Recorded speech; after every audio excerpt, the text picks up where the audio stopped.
根据卫福部的统计，咱台湾平均42分钟就有一个患者因为脑中风死亡。尤其是最近这天气温度变化真大，就是上侪人的身体艰苦、中风的时期。所以讲，这观众朋友若是有歪嘴、血压变悬的状况，就要赶紧去看医生。 39岁的郑先生伫5年前，和同事发现喙角歪歪，行路袂知，去病院了后，才知影家己有脑中风。中风了后，生活拢是靠老爸、老母、小妹甲看护来照顾。伊讲看护费真沉重，3个月就要50几万。我妈妈说我们总共付给照顾我那个看护的费用，应该是付了50多。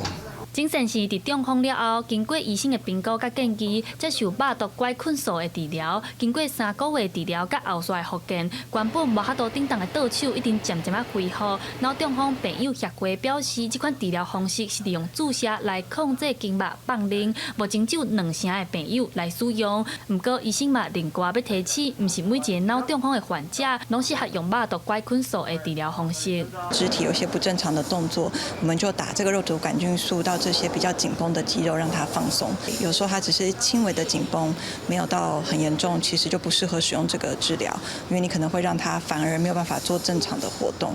那太严重的病人也不适合，因为它可能已经产生关节的挛缩。